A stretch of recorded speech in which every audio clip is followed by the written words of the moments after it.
जय हिंद। सुरक्षा भी उनसे चाहिए जिन पर तुमने कत्ल का इल्जाम गढ़ा है, और सबको मालूम है कि कश्मीर में किसने आतंक का माहौल गढ़ा है। अरे तुम्हारे तो गुप्तांगों पे गोली मार दे फौज, बस बात यह है कि उसके लिए वतन का और संविधान का सम्मान बढ़ा है। समझ तो गए होंगे आप लोग। वो उन लोगों की बात कर रहा हूं जो सीआरपीएफ के आज ऑपरेशन हुआ, जहां पर उन्होंने एक बच्चे को बचाया, जहां पर एक बूढ़े को गोली लग गई और वहां पर इल्जाम लगाया जा रहा है। और स्पेशली ये मैडम सुनो, ऐसा है तुम्हारा तो नाम ही गाली है, कोई तो किसी एक की होती है, तुम्हारा तो नाम ऐसा है कि तुम तो सबकी हो, है ना। लेकिन वही है ना कि आप महिला हो, और हम आज भी आपकी इज्जत करते हैं क्योंकि आपके पास वो एक बहुत बड़ा वीटो पावर कि आप महिला हैं, इसलिए बात नहीं है। अब यहां पे 2-3 मुद्दे आते हैं जो सबको समझना जरूरी है।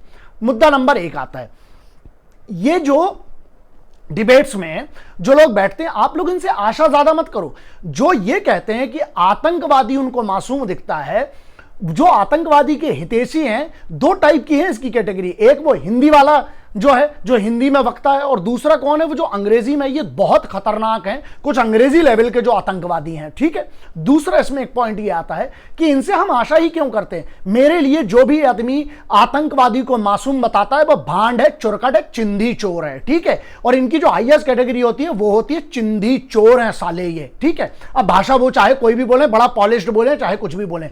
बुंदेलखंड, भारत के बीच में बुंदेलखंड की एक बात कही जाती है कि मिल है सबको मिल है, गोली चली नहीं कि करन लगे साले काय काय, मिल है तुम्हें तो मैडम आज सबसे पहले मिल है। तो इनके लिए ये बहुत सिंपल सी चीज है कि इनको सुरक्षा चाहिए फौज से, है ना। बदनामी ये फौज की कर रहे हैं, और तुम लोग सबको पता है कि किसके खानदान ने बर्बाद किया है देश को, ठीक है। अब यहां एक तीसरा एक बहुत मेजर पॉइंट आता है, वो ये है कि हम लोग जितने लोग हैं, हम लोग, है ना, हमें यह समझना पड़ेगा कि कौन सही कौन गलत ये बाद में होगा।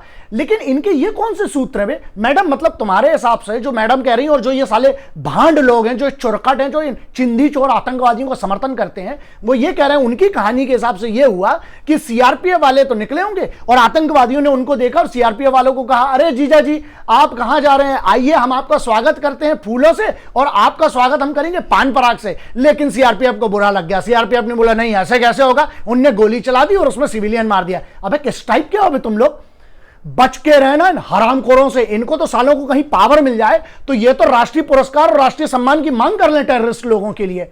ये इतने हरामखोर है। और वही वाली बात है ना कि सुन, तुझसे वफा की कभी उम्मीद ही नहीं थी, क्योंकि तुम हो ही बहुत बड़े तुम हो, तुमसे कभी भी वफा की उम्मीद ना थी। बट बात यह है, हमने सोचा था कि तुम कम से कम मातम पे आके तो नंगा नाच नहीं करोगे।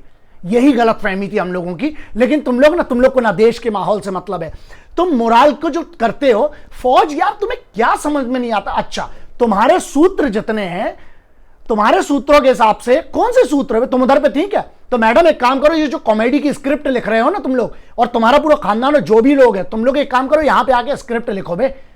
तुम लोगों की वैसी लग चुकी है। कुछ शर्म करो, कुछ शर्म करो इस वतन के लिए। आपसे क्या मांगती है आर्म्ड फोर्सेस, सिक्योरिटी फोर्सेस आपसे क्या मांगती हैं? हाँ, कुछ नहीं मांग रही है, सिर्फ एक चीज एक्सपेक्टेशन है आपसे, और वो ये है कि कम से कम उनकी कुर्बानियों की इज्जत तो कीजिए आप।